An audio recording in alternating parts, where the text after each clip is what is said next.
रामकृष्ण हरी माऊली. श्रीमद भगवद्गीतेतील अध्याय क्रमांक 2 श्लोक क्रमांक 60. आणि या श्लोकामध्ये भगवंत सांगतायत, काय बोलतायत, अर्जुनाला सांगू लागले, यततो ह्यपि कौन्तेय पुरुषस्य विपश्चितः इंद्रियाणि प्रमाथीनि हरन्ति प्रसभं मनः. अर्जुना, एरवी हे जे काही अर्जुन प्रयत्न करीत असणारे जे काही विवेकी पुरुष असतात, त्यांचं मन उच्छृंखल इंद्रिय जे आहेत बलपूर्वक विषयाकडे ओढतात.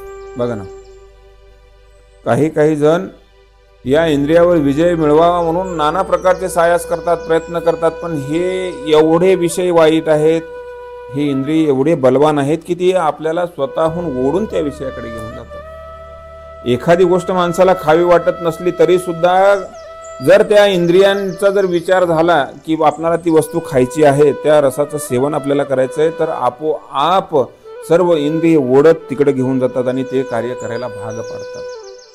एखादा मनुष्य भलेही त्याला वाटतं की हे करणं योग्य नाही, कळतं समजतं, तरी सुद्धा त्याच्याकडून ते कृत्य होतं.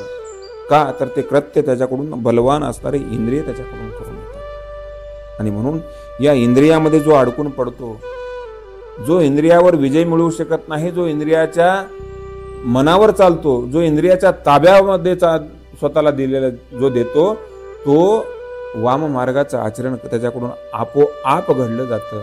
आणि म्हणून अर्जुना, ही इंद्रिय सामान्य नाहीत. आणि जो स्थितप्रज्ञ असतो तो स्थितप्रज्ञ कोणाला म्हणावं, तर ज्याने या इंद्रियाला आकळलेला आहे, ज्या इंद्रियावर विजय ज्याने मिळवलेला आहे, त्याला स्थितप्रज्ञ म्हणून जाणावं. स्थितप्रज्ञाचं लक्षण सांगत असताना सांगतात. आणि म्हणून अर्जुना, जे विवेकवान जे पुरुष असतात, त्या पुरुषाचं मन आणि हे इंद्रिय जे आहेत ते बलपूर्वक विषयाकडे घेऊन जातात.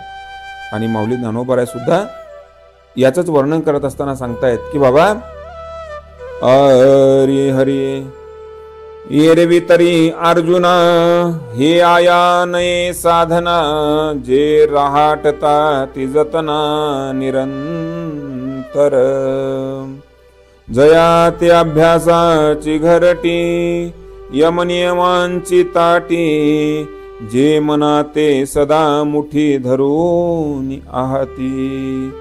आणि मग असं असणाऱ्याला इंद्रिय नेमकं काय करतात, ती संधी मन जाये, मग अभ्यासी ठोठावले ठाये, ऐसे बळकटपण आहे इंद्रियाचे. इंद्रिय एवढे बलवान आहेत की मनुष्याला नको म्हणत असताना सुद्धा विषयाकडे बळजबरीने घेऊन जातात. आणि म्हणून जो ज्ञानी असतो तो सर्वप्रथम या इंद्रियावर विजय मिळवण्याचा प्रयत्न करतो.